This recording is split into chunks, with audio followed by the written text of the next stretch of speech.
सुमित्राताईंचा आज दिल्ली दौरा होते, सुनील तटकरे मात्र या दौऱ्यामध्ये दिसत नाही. नाही, आता राज्यसभेचे खासदार म्हणून त्या सही करायला जाणार असं त्यांनी काल आम्हाला सांगितलं होतं, त्याप्रमाणे ते गेले असतील. निवडणूक आयोगाला सुनेत्रा पवार यांनी जे पत्र पाठवलेलं आहे त्यामध्ये 2च पदांचा उल्लेख केलेला आहे. विशेषतः प्रफुल्ल पटेल आणि सुनील तटकरे यांच्या पदाबाबतचा उल्लेख करणं या सगळ्या पत्रामध्ये टाळलेलं आहे. त्यामुळं चर्चा सुरू झालेली आहे. आमचा राष्ट्रवादी काँग्रेस पक्ष हा एकसंघ आहे आणि सुनेत्रा पवार वहिनींच्या मार्गदर्शनाखाली हा पक्ष यापुढं अतिशय चांगली प्रगती करेल आणि काही छोटे मोठे मतभेद असतील तर आम्ही एकत्र बसून आम्ही संपवू. पण पक्षाच्या घटना बदलण्याबाबत जे काही स्पष्टीकरण सुनेत्राताईंनी मागवलेलं होतं ते जे काही स्पष्टीकरण तटकरे यांनी दिलेलं आहे त्यावर समाधानी सुनेत्राताई नाहीत असं दिसतंय. त्या योग्य पद्धतीनं याबद्दल आपलं जे मत आहे ते मांडतील. तटकरे साहेबांना साईट आउट करायचा हा प्रयत्न राष्ट्रवादी होता. नाही, तो काही दिसणार नाही. पक्ष आम्ही एकसंघ आहोत आणि सगळा राष्ट्रवादी काँग्रेस पक्ष सुनेत्रा वहिनींच्या नेतृत्वाखाली एकसंघपणानं काम करेल. आज संजय पवार यांनी एक वक्तव्य केलं, ज्या पद्धतीनं राष्ट्रवादी काँग्रेस पक्षामध्ये या सगळ्या घटना घडत आहेत. राष्ट्रवादी काँग्रेसचे 25 ते 30 आमदार पुढच्या काही महिन्यांमध्ये भाजपमध्ये विलीन होतील अशा पद्धतीचे एक वक्तव्य संजय राऊत यांनी केले की भविष्यवाणी केली. राष्ट्रवादी काँग्रेस पक्षाचा एकही आमदार हा अजितदादाचा पक्ष सोडून जाणार नाही. एकही आमदार. आता वास्तविक आपल्या संजय राऊतांनी आपले खासदार सांभाळावेत, तेच बरेचसे चाललेले आहेत अशा बातम्या आम्ही ऐकलेल्या आहेत. पण ज्या पद्धतीनं परवा तटकरेंच्या मतदारसंघामध्ये अजित पवारांचा फोटो टाळला गेला किंवा ज्या घटना घडत आहेत त्यामुळे कुठेतरी तटकरेंच्या बद्दलची नाराजी, त्याबद्दल आदित्यताई तटकरे यांनी खुलासा केलेला आहे आणि त्यांनी स्पष्टपणे सांगितलं की बा स्थानिक पातळीवरचं होतं आणि त्याबद्दलची दिलगिरी त्यांनी व्यक्त केलेली आहे. पण नेहमी अजितदादांच्या दिल्लीच्या दौऱ्यामध्ये तटकरे साहेब दिसायचे, मात्र आज सुनेत्राताई असताना सुद्धा ते मुंबईत आहेत आणि ताई दिल्लीत आहेत. नाही, असं नाही. आता सुनेत्रा वहिनी या राज्यसभेच्या खासदार आहेत. हे कायम असं नव्हतं. त्या खासदार म्हणून ते गेलेले आहेत आणि आता त्या विधानसभेच्या निवडणुका लढवणार असल्यामुळं मला वाटतं सही करण्यासाठी गेले आहेत. पण आज संजय राऊतांनी असा देखील आरोप केला की भाजपला हवा असेल म्हणजे भाजपला पाहिजे तसा घटना बदल या सगळ्या पक्षाच्या मध्ये ह्या तटकरे आणि प्रफुल्ल पटेल यांनी केला भाजपच्या सांगण्यावर. आता मी सांगितलं ना, ह्याच्याबद्दल काहीही अर्थ नाही. सगळा हा गैरसमज आहे आणि लवकरच सुनेत्रा वहिनी याचं आपलं मत मांडतील. म्हणजे कुठेतरी चला आता दुसरा विषय काढू. नाही, कुठेतरी सुनेत्रा दुसरा विषय काढू आपण आता. गोकुळच्या संदर्भात विरोध करण्याच्या दृष्टीनं संचालकांनी हालचाली सुरू केली, ती गाडी कुठेपर्यंत पोहोचली? नाही, संचालक सगळ्या नेत्यांना भेटत आहेत. त्यांच्या भावना आहेत किंवा निवडणुका बिनविरोध व्हाव्यात. अजून निवडणुकीची मतदार यादीच झाली नाही, तर हे बोलणं हे अतिशय लवकर ठरेल. योग्य वेळेला याच्याबद्दल आपण बोलू.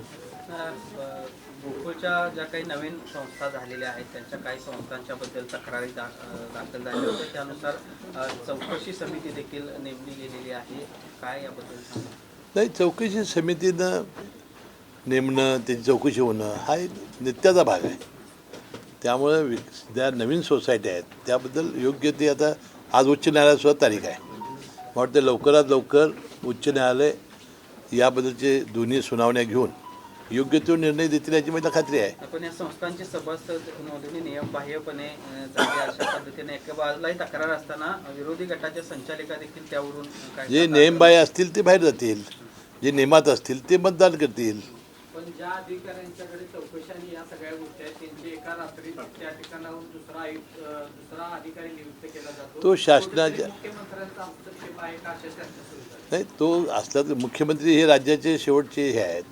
आता ह्यामध्ये चेअरमन आहे युतीचाच, सत्ता आहे युतीची.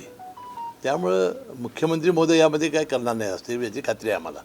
सगळ्या तक्रारी मग अदृश्य शक्ती आहे अशी चर्चा आहे. नाही, ते काय मला माहिती नाही अदृश्य शक्ती कोण आहे. ज्यांनी तुम्हाला हे बोललेलं आहे त्यांच्याकडनं माहिती घ्या. कोल्हापूर शेती उत्पन्न बाजार समितीची सुद्धा चौकशी सुरू आहे. नाही, चौकशी नाही चालू. मी स्वतःच आता तिथं 10 तारखेला चेअरमन निवड आहे आणि तिथं आता सहाय्यक निबंधक हा सचिव यावा असा माझा प्रयत्न आहे. मला वाटते लवकरात लवकर सचिवच सहाय्यक निबंधक सहकारी संस्था यांना केल्यानंतर बरेचसे प्रश्न सॉल्व्ह होतील असं मला वाटतं. विद्यमान चेअरमन आपल्याच पक्षाचे होते, कार्यकाळ संपण्याआधी त्यांनी राजीनामा दिला आणि राजीनामा देत असताना कुठेतरी नाराजी देखील नेत्यांच्याबद्दल म्हणजे तुमच्याबद्दल त्यांनी व्यक्त केली. माझ्याबद्दल नाही. मला ते दैवत मानले त्याने. नाही, तिथले काहीतरी मतभेद त्यांचे झाले असतील, काय तर झाला असेल, तो भाग वेगळा आहे. परंतु कुठल्याही संस्थेचा कारभार चांगला चालला पाहिजे असा आग्रह आमच्या नेतेमंडळींचा असतो. शक्तीपीठ महामार्गाचं रेखांकन पुन्हा एकदा बदललं. ते कोल्हापूर जिल्ह्यातले काही तालुके होते ते बदलून आता शक्तीपीठ महामार्ग पुन्हा एकदा सातारा जिल्ह्यातून जाणार आहे. कसं पाहता याकडं? कारण शक्तीपीठ महामार्गाच्या ज्यावेळेस आपण निवडणूक आहोत त्यावेळेस आपण एक JR देखील दाखवला होता, पण आता सध्याची परिस्थिती बदलली, काय सांगायला सांगा? नाही, यामध्ये JR-2मध्ये माझ्या विधानसभा मतदारसंघातून रस्ता जाणार होता. विधानसभेच्या निवडणुका लागलेल्या होत्या, त्यावेळा तो रस्त्याचं भूमी संपादनाचं आदेश रद्द करण्याचा आपण प्रयत्न केला आणि ते भूमी संपादनाचा आदेश रद्द केलेलं मी नोटिफिकेशन माजी आमदार संजयबा घाडगे यांना दिलं होतं. कारण बराचसाच भाग आमचा त्या कागल तालुक्यातील शेतीचा जात होता. आज मी असं वाचलं की ते अलाइनमेंट बदललेली आहे. ती अलाइनमेंट अजून काय फायनल आहे की नाही मला माहिती नाही, परंतु माझ्या मतदारसंघातून ही अलाइनमेंट आता काढण्यात आलेली आहे.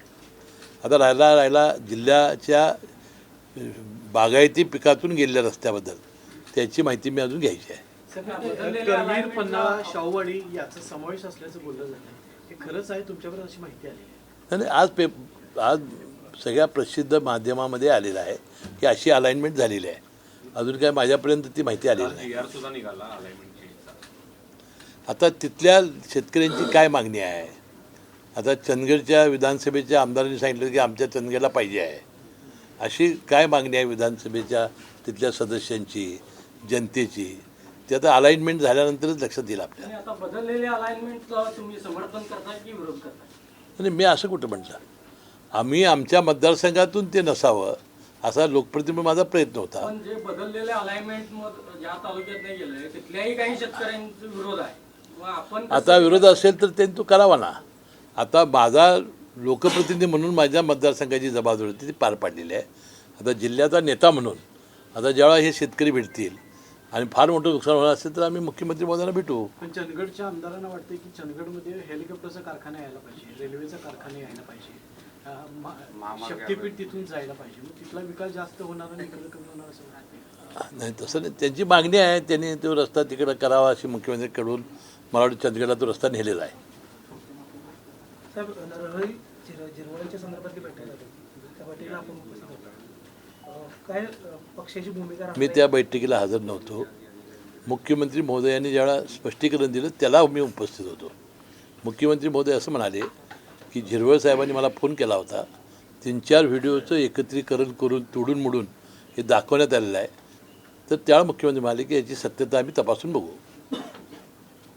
राज्यामध्ये खूप मोठ्या प्रमाणावरती अवकाळी पाऊस पडतोय, शेतकऱ्यांचं खूप मोठ्या प्रमाणावरती नुकसान होतं. कसं पाहता? कारण कोल्हापूरला देखील या 4-5 काल मंत्रिमंडळाच्या बैठकीमध्ये त्याबद्दल चर्चा झाली. तात्काळ मुख्यमंत्री महोदयांनी पंचनामे करण्याचे आदेश दिलेले आहेत. दरवर्षी आपण उन्हाळ्यात बघत असाल की हवामानामध्ये बदल फार मोठ्या प्रमाणात होत आहेत. पाऊस, अवकाळी पाऊस, गारपीट यामुळे शेतकऱ्यांचं नुकसान होतं आहे. आणि ज्या वेळेला असं नुकसान झालं आहे त्या वेळेला केंद्र सरकारच्या निकषाप्रमाणे त्यांना प्रचंड भरपाई देण्याचं काम हे सरकारनं केलेलं आहे. आता जिल्हा बँकेची परिस्थिती, आता पीक कर्जमाफीची जी घोषणा होती जून महिन्यात वगैरे, काय परिस्थिती आहे जिल्हा बँकेची पीक कर्जमाफी संबंधित? आणि आता पीक कर्ज जे आहे ते दरवर्षी आमचे शेतकरी हे प्रामाणिकपणानं भरत असल्यामुळं हे 90, 92, 95% वसुली आहे. त्यामुळे थकबाकीचं प्रमाण आमच्याकडे कमी आहे. परंतु प्रोत्साहनपर जे अनुदान देण्याचा निर्णय शासनाने घेतलेला आहे तो 50,000 रुपये. त्यामुळं आपल्या शेतकऱ्यांना चांगली मदत मिळेल.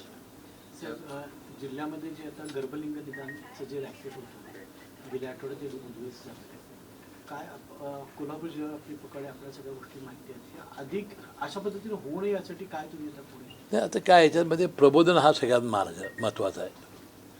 आता हे गर्भलिंग निदान का होतं आहे की मुलगा पाहिजे मुलगी नको. वास्तविक मुली किती चांगल्या आहेत हे अनेक वेळा आता पालकांना सिद्ध झालेलं आहे. खरं मुलगाचा अठ्ठास यामुळे ह्या गोष्टी होत आहेत. वास्तविक आता समाजामध्ये मुली आणि स्त्रिया या किती प्रभावीपणाने काम करतात हे समोर आलेलं आहे. आणि आईवडिलाबद्दल जास्तीत जास्त प्रेम हे मुलींनाच असते, मुलांना फार कमी असते. मला वाटतं हे प्रबोधनानं आता आपण लोकांना सांगितण्याची गरज आहे. साहेब खरं तर या देशामध्ये सोन्याचा धूर निघत होता असे पूर्वज सांगत होते, इतिहासामध्ये नोंद आहे.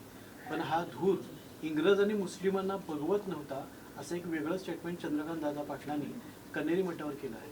त्या संदर्भात काय वाटतं तुम्हाला? मी काय ऐकलेलं नाही त्यांचं, मी त्यांचं निवेदन ऐकलेलं नाही. भाषणामध्ये आणि चंद्रकांत दादा पाटील हे मुक्त विद्यापीठ असल्यामुळं थँक्यू. नाही साहेब, एक प्रश्न आहे.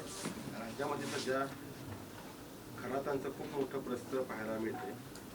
असं कसं तुम्ही एक पॉलिटिशियन आहात, नाही, नाही. नेत्यांची देखील त्याच्यामध्ये नाव आहेत. काय कसं नाही पाहताय? नाही, अंधश्रद्धा ह्या कधी वाईटच. शेवटी आपल्याला माहिती आहे की दाभोळकरांनी आपलं आयुष्य यासाठी घालवलं, अंधश्रद्धा निर्मूलनासाठी.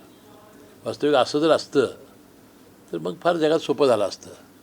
परंतु लोक भावनिक असतात, श्रद्धाळू असतात, कुणावर विश्वास ठेवण्याची त्यांची मानसिकता तयार होते आणि त्यामुळं लोक त्याच्यावर विश्वास ठेवतात आणि अशा गोष्टी धक्कादायक बाहेर येत आहेत की ज्या गोष्टी आता खराताच्या निमित्ताने बाहेर येत आहेत.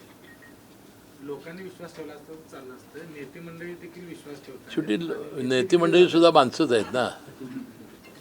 नाही, विशेष म्हणजे साहेब त्यांच्या मुलाच्या लग्नाच्या पत्रिकेमध्ये नेत्यांची ते काय नावं- आता ते काय त्यांचा दोष नाही. आता आमच्या लग्नात सुद्धा कार्यकर्ते आमची नावं घालतात, तो काय त्यांचा दोष नाही. त्या पत्रिकेत नावं असणं, एखाद्या त्याच्यावर फोटो असणं, ह्याला आपण दोष देत नाही. पण त्यांनी केलेल्या त्यांच्या व्यवहारामध्ये त्याचा सहभाग असणं, विशेषतः महिलांच्या शोषणामध्ये, आर्थिक व्यवहारामध्ये, हे वाईट आहे. त्याच्यावर कारवाई झाली पाहिजे.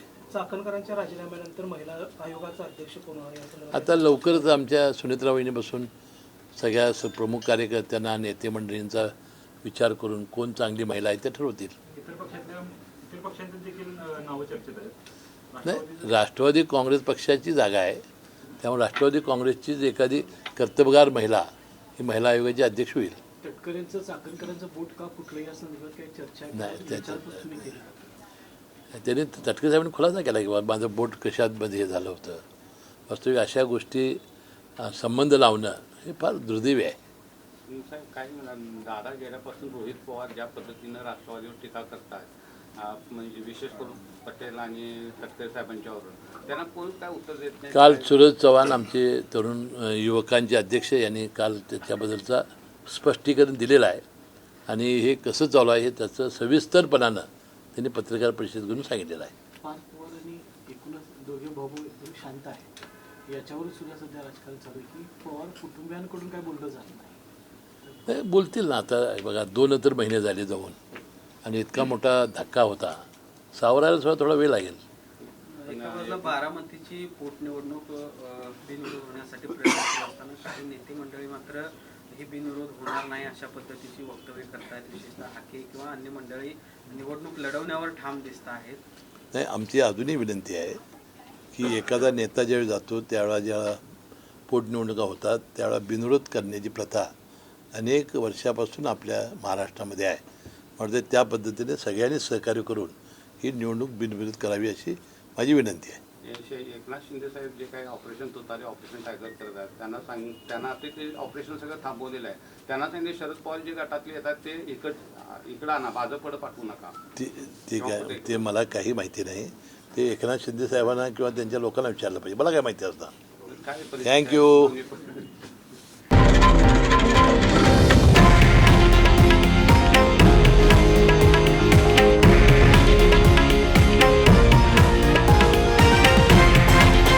हे आहे देशातील नंबर 1 न्यूज नेटवर्क आणि आपण पाहत आहात TV9 मराठी, एकमेव.